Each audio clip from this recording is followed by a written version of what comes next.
para sa mga babae ang magkaroon ng magandang hinaharap. Pero papaano kung lalaki ang meron nito?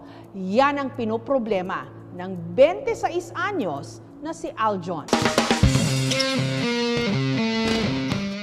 Matapos ang dibdibang laro ng basketball, kalimitang nagtatanggal ng jersey ang players para mapreskuhan. Pero si Aljon, hindi niya ito magawa sa harap ng iba. Meron kasi siyang malaking lihim. Lalaki siya. Pero ang kanyang dibdib, lumalaki na parang sa babae. Ang sukat nga ng kanyang dibdib, 38 cup C. 18 anyos si Aljon nung may napansin siyang kakaiba.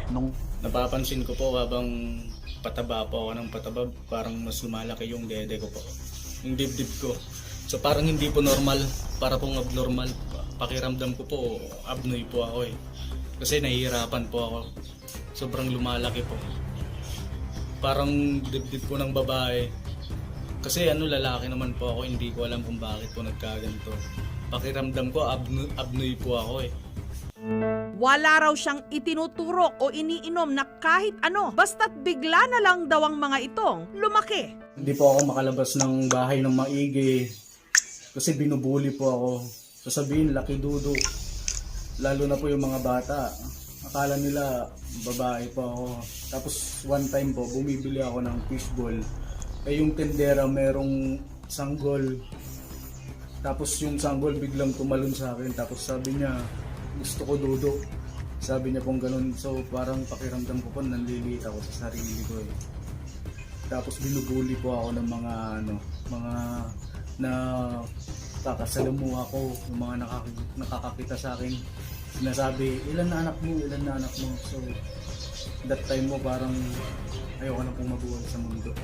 Kasi sobrang sakit po. Sabi yung tumatakbo na sinasabi nila sa akin, yung sabi nila, dudo. Hanggang sa yun na yung tawag nila sa akin, si Boy Dudo. Parang naririndi na rin po ako. Sobrang hirap po. Hoy, Tomboy, laki dudo mo ah.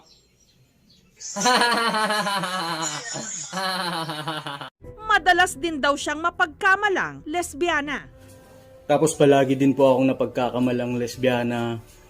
Nung napadaan po ako sa kanto, parang pinagtatawanan po ako, sabi po, "Hoy, laki dudo mo, tomboy, ganun po." So, para sa akin, masakit po yun, ouchie. Masakit po yun para sa akin. So, binubuli po nila ako dahil sa katayuan kong ganito po. Dahil walang trabaho at hirap sa buhay, hindi pa raw nakapagpatingin si Aljon sa espesyalista, kaya't para-paraan lang daw para maitago niya ang kanyang hinaharap. Nagpapayat po ako pero wala rin, useless din po eh. Kasi parang sumeksing tomboy lang din po yung tingin sa akin ng mga tao. Kasi yung dudo ko po nandun pa rin eh. Parang sumeksi lang po ako, pumayat ako, pero yung dudo ko mas lalong lumaki. Mas nagflex pa po. Kaya hindi ko na rin po tinuloy. Gumamit na rin daw siya ng girdle o binder para maipit ang kanyang dibdib at hindi gaanong mahalata. Ang ginagamit ko ngayon, iniipit ko siya ganito.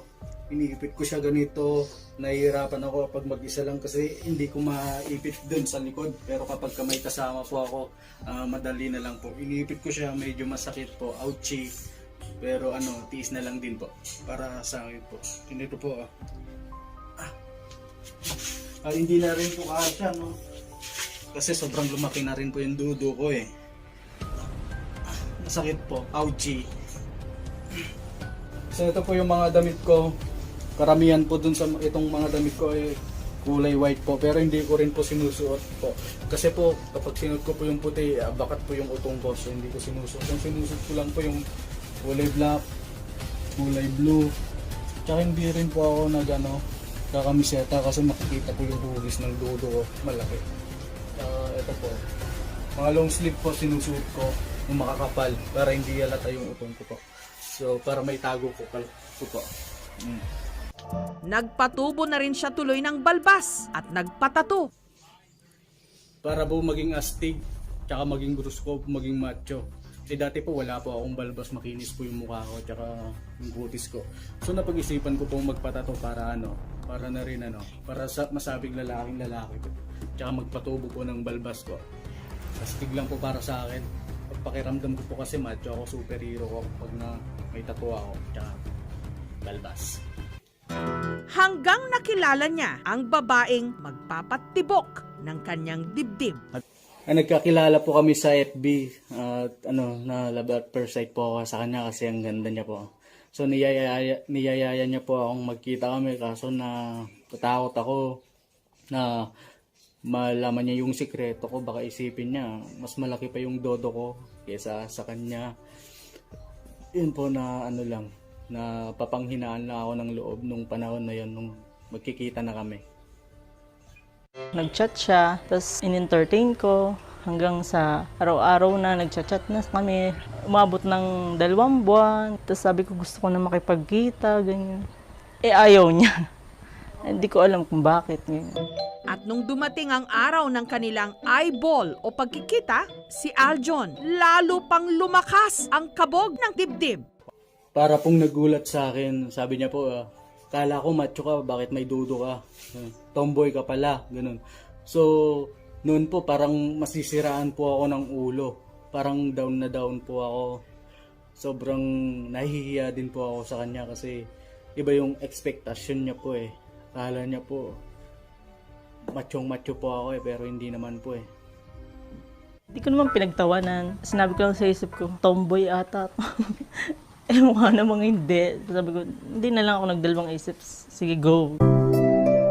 Pero tinamaan daw talaga sila sa isa't isa. Gaano man kabigat ang dinadala ni Aljon, gumagaan kung sila'y magkasama.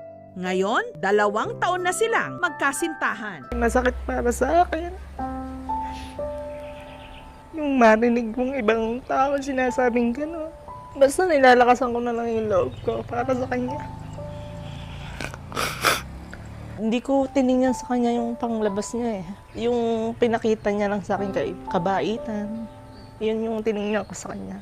So, napapalagay ako sa kanya pag kasama ko siya. Feeling ko na sa kanya na lang lahat eh. Kaya mahal na mahal ko siya eh. Pero minsan nangangagat siya, hindi ko alam kung bakit siya nangangagat eh. Ito, parang ganito.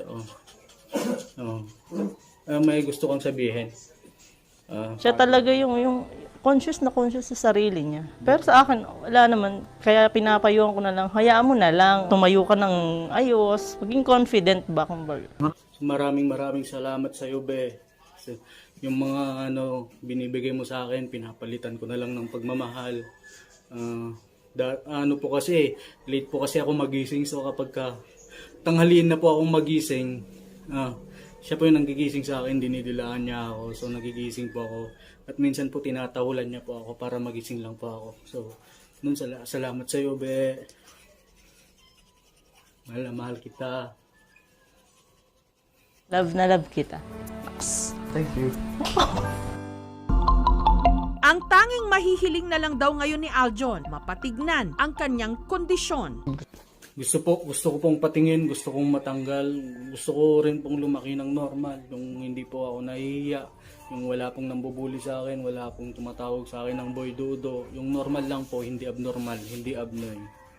Gusto ko lang po yung maranasan yung normal, yung walang bully, walang mapangutya.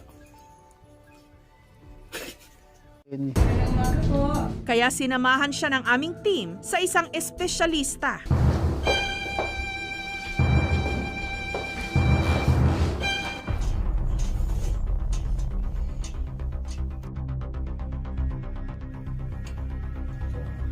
Sabihin mo kung masakit ha, para gagamutin natin. Masakit ba? Sakit? Wala naman po siyang cancer. Malaki lang po yung dudo niya.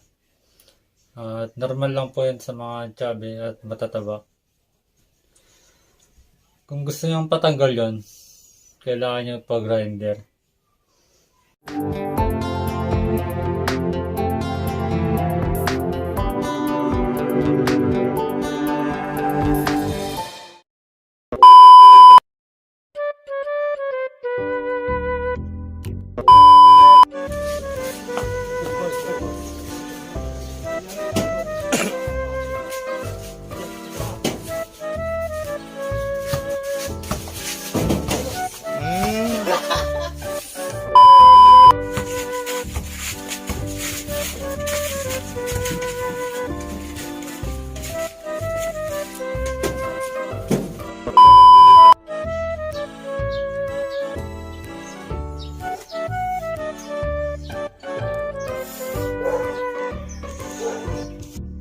Taka lang, ah. Taka lang! Ah. Taka lang. Taka lang. Taka lang. Ah.